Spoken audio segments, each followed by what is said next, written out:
Hosea 1. This is the message God gave to Hosea, son of Beeri, during the time when Uzziah, Jotham, Ahaz, and Hezekiah were kings of Judah, and Jeroboam, son of Jehoash, was king of Israel. God came to Hosea with a tough command. Go marry a woman who's out here in the streets, because that's exactly how my people have been treating me. Running around, chasing everything but me. So, Hosea did what God said and married Gomer, a woman with a past. She got pregnant and had a son. Then God said, name him Jezreel, because I'm about to shut down Israel's kingdom and handle the ones who did my people dirty. That day is coming quick. I'm breaking their strength and shutting things down at the valley of Jezreel. Gomer got pregnant again and had a daughter. God told Hosea, call her Lo-Ruhamah, which means no mercy. 'Cause I'm done sparing Israel, but I'll still look out for Judah. I'm not saving them with weapons or war. I'm doing it myself. After she weaned Lo-Ruhamah, Gomer had another son, and God said, name him Lo-Ami, which means not my people, 'cause Israel ain't acting like my people, and I ain't claiming them right now. Moral of the story. Hosea's life was a real-life reflection of God's love for his people, even when they kept turning away from him. Israel kept chasing after other gods and breaking their covenant, but God's love remained. This story reminds us that even when we stray, God's desire is to bring us back. However, ignoring his love and choosing disobedience comes with consequences. Real love is patient, but it also requires accountability. Hosea 2. Tell my people, y'all still got a chance to come back home. Stop acting like I ain't your father. Tell your mama Israel to quit running the streets and chasing after things that don't love her back. She's been out here wilding, but if she don't stop, I'm gonna strip everything away. Take back the blessings I gave her and let her feel what it's like to be lost and empty. She's been chasing lovers, thinking they're the ones providing for her. Gold, silver, food, and clothes. But she don't even realize I'm the one who gave her all that in the first place. Instead of thanking me, she used my blessings to worship idols. So, I'm about to cut off her supply. Let her run after them if she wants. She's gonna find out real quick they can't do for her what I did. She'll come to her senses and say, I had it better when I was with God. I need to go back. But she ain't there yet. She forgot who really loved her. So, here's what I'm gonna do. I'm gonna take her into the wilderness, strip away all the distractions, and speak to her heart. I'll remind her who I am. I'll restore what was lost, turn her troubles into hope, and make her love me again. She won't call me master anymore. She'll call me husband. Our bond will be real, built on love, justice, mercy, and faithfulness. I'll bless her again, bring rain to the land, fill the vineyards, and make everything flourish. My people will know me, and I'll know them. I'll take away their shame and give them a new name. And on that day, I'll say to those called not my people, you are mine, and they will say, you are our God. Moral of the story. God's love isn't just about correction, it's about restoration. Even when we turn away from him and chase things that don't satisfy, he still calls us back. Sometimes he has to remove distractions to get our attention, but it's never out of spite. It's because he wants us to experience real love, real peace, and real purpose. True fulfillment comes from him, not from the temporary things we run after. Hosea 3. God came to me again and said, go get your wife back. Love her, even though she's been out here messing around. Love her the way I love Israel, even though they keep running after other gods and chasing everything but me. So, I went and found Gomer, but I had to buy her back, 15 pieces of silver and some barley. Then I told her, you're coming home. No more running the streets. No more other men. You're gonna be mine, and I'll be yours.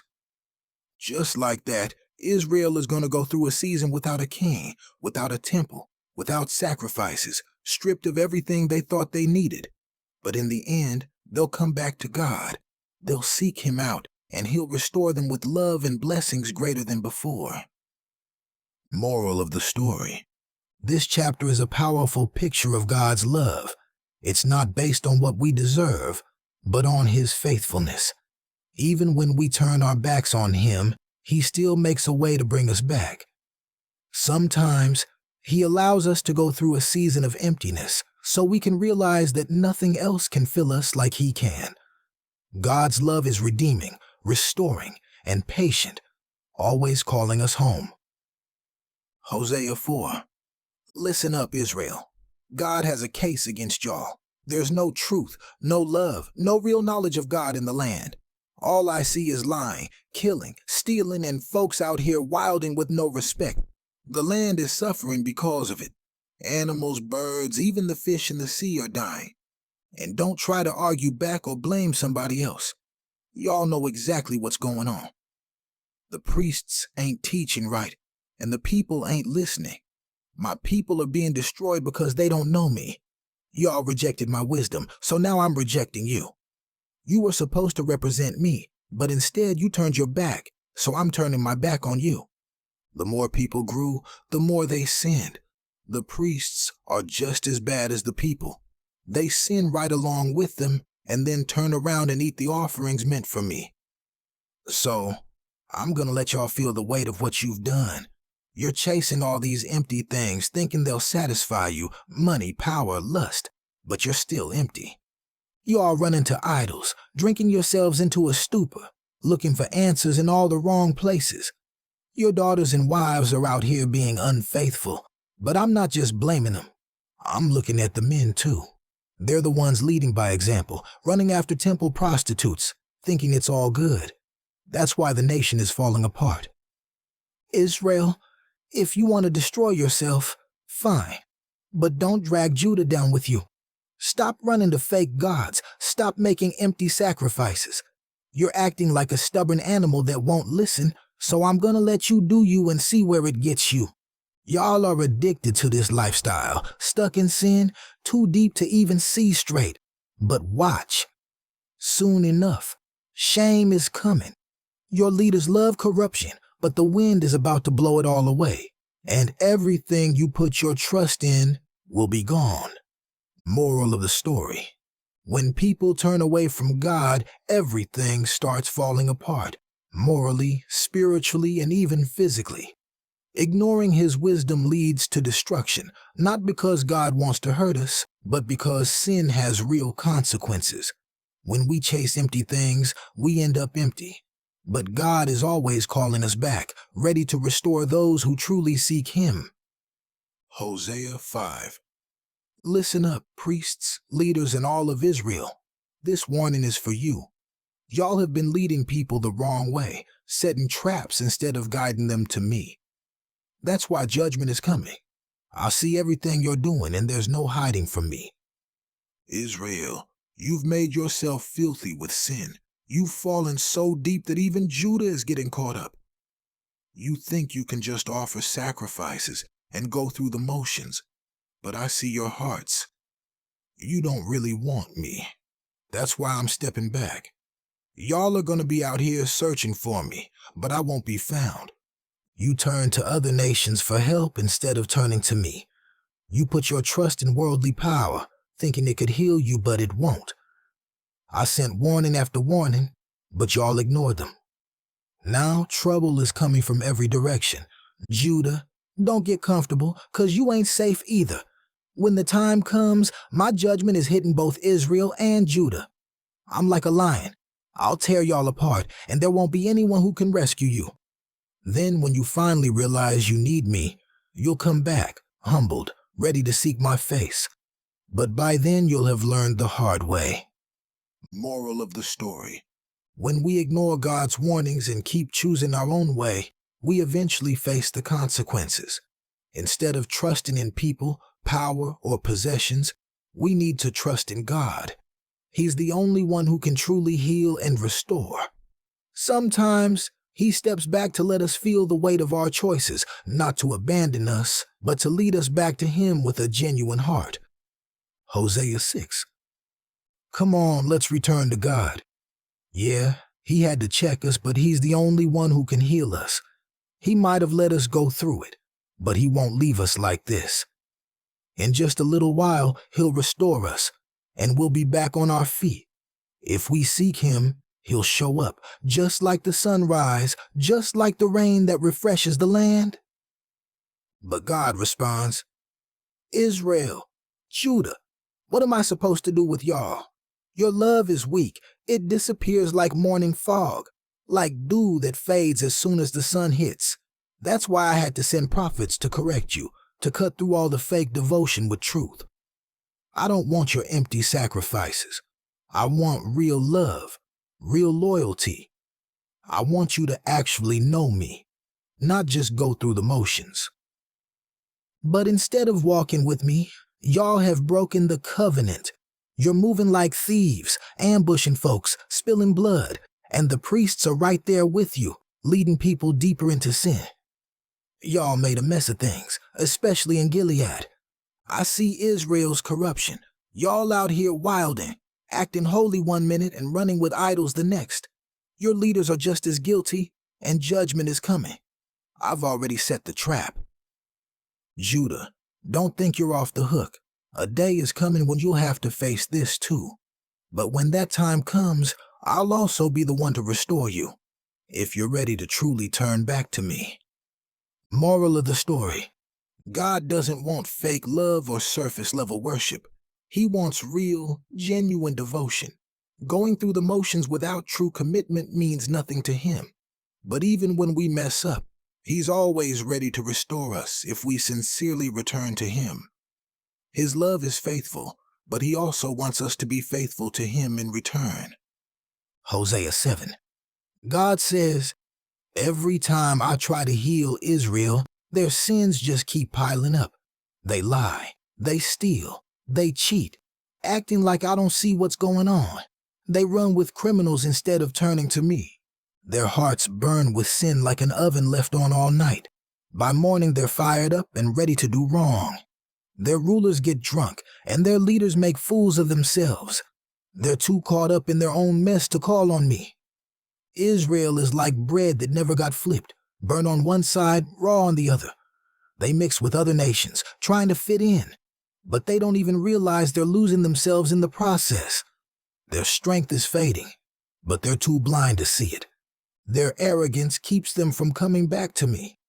Even though trouble is hitting them from all sides, they refuse to turn around. Instead, they're running to Egypt, begging for help, or looking to Assyria to save them. But those nations ain't their friends. They're setting them up for destruction. I wanted to redeem them, but they keep running their mouths, lying about me, and plotting against me. Instead of crying out to me with honest hearts, they just sit around complaining and chasing worthless things. They're like a weak bow that can't shoot straight.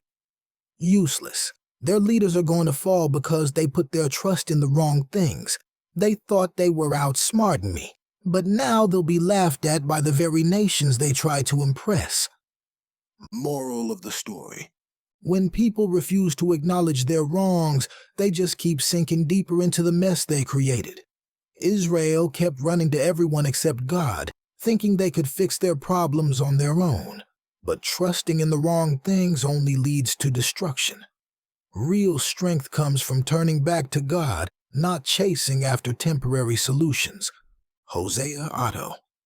God says, sound the alarm. Trouble is coming because my people have broken our agreement and turned their backs on my law.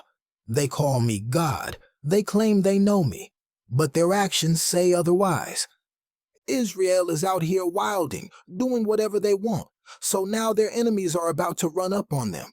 They set up kings and rulers without even asking me. They make idols out of silver and gold, thinking that's going to help them. But all it's doing is leading to their destruction. I reject all of it. That calf idol they made in Samaria? Gone. They put their trust in it, but it's worthless. They're planting seeds of rebellion, so now they're going to reap a storm. They work hard, but it won't produce anything real. They're looking to foreign nations for help, but those nations will end up swallowing them whole. Israel is like a wild donkey wandering alone, chasing after Assyria, trying to make deals that won't last. They think paying off other nations will protect them, but all it's doing is setting them up for ruin. I gave them my law, but they treat it like it's nothing. They keep making sacrifices, but I'm not impressed. I see right through it. That's why I'm about to send their precious cities up in flames, and everything they built without me is coming down. Morale of the story. Claiming to know God means nothing if your actions don't reflect it. Israel kept trying to handle things their own way, making idols, trusting in foreign nations, and ignoring God's commands. But when you build your life on the wrong foundation, it eventually crumbles. True security comes from trusting in God, not in things that won't last. Hosea. Israel, don't be out here celebrating like everything is all good. You've been unfaithful to God, running after other gods like someone chasing a paycheck, thinking it's all blessings. But the truth is, those so-called blessings won't last. The land won't produce like it used to, and soon you'll be taken away to a foreign land. Egypt, Assyria, somewhere you don't belong.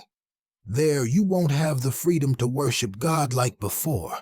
No offerings, no feasts, nothing. Instead, you'll be living in unclean places, eating food that don't even feel right. What are you going to do when God's judgment really hits? When everything crumbles? The prophets tried to warn you, but y'all treated them like fools. The truth made you uncomfortable, so you rejected it.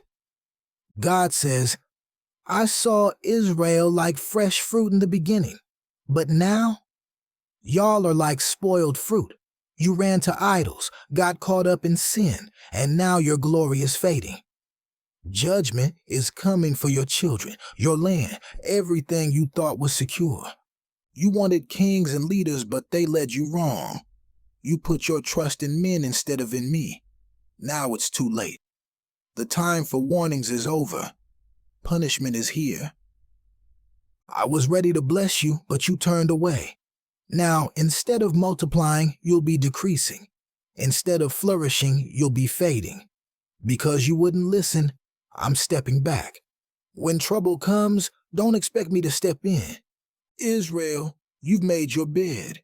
Now you gotta lay in it. You rebelled against me, so now destruction is knocking at your door. Moral of the story. God gives us chance after chance, but if we keep ignoring him, we eventually face the consequences of our choices. Israel got caught up in temporary success and thought they didn't need God anymore, but that mindset led to their downfall. Real blessings come from staying faithful to God, not chasing after things that won't last. Hosea 10. Israel used to be a vine full of fruit, but the more they prospered, the more they sinned. Instead of giving credit to God, they built altars to false gods. The more wealth they had, the fancier their idols became. Now their hearts are divided, and because of that, they're about to lose everything. God is about to break down their altars and smash their idols. When that happens, they're going to panic, saying, "We don't have a king anymore." But even when they did have one, they never really trusted in him or in God. Their words are empty, their promises mean nothing, and their justice is twisted like thorns in a field. The people are mourning because their idol in Beth Aven, what they once took pride in, is about to be carried away. Even the priests who served it are grieving, because their false god is powerless to save them. Their idol is being taken to Assyria as tribute for a foreign king, and Israel will be ashamed for trusting in something so weak. Samaria's king is done for. Their kingdom is crumbling, and their altars will be destroyed. Thorn bushes and weeds will cover their so-called holy places. Then the people will cry out, "We'd rather the mountains fall on us than face this judgment." God says, "Israel, you've been sinning since way back in Gibeah, and you still haven't learned." Do you really think I'm gonna let this slide forever? I'm coming to deal with you. Nations are gathering against you, and you won't be able to escape. You were supposed to be like a trained calf, ready to plow righteousness and produce good fruit. But instead, you chased wickedness, planted evil, and now you're reaping destruction. Since you trusted in your own ways instead of mine, war is coming. Your fortresses will be destroyed, your people will suffer, and everything you built will be gone. God ends with a warning. This is what happens when you turn your back on me. Bethel saw destruction, and you will too. When that day comes, your king won't be able to save you. Moral of the story: when people put their trust in money, power, or idols instead of God, those things will eventually fail them. Israel's success made them arrogant, and instead of using their blessings to stay faithful, they used them to chase sin. But what you plant is what you harvest. If you plant rebellion, you reap destruction. Only God can provide true security and lasting prosperity. Hosea 11. God says, "When Israel was young, I loved them. I called them out of Egypt, but the more I reached out, the more they ran from me. They kept chasing after idols, giving their love to things that couldn't save them. I was the one who taught them how to walk, who held them up when they stumbled. But they didn't realize it was me who kept them safe. I led them with kindness, not chains. I lifted their burdens and cared for them like a loving parent. But now, since they refuse to come back, they're headed right back into captivity. Assyria is waiting for them. Swords will destroy their cities, and everything they built will crumble because they wouldn't listen."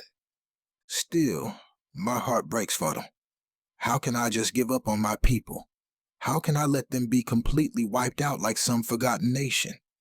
My love for them is too strong. I won't let my full anger consume them.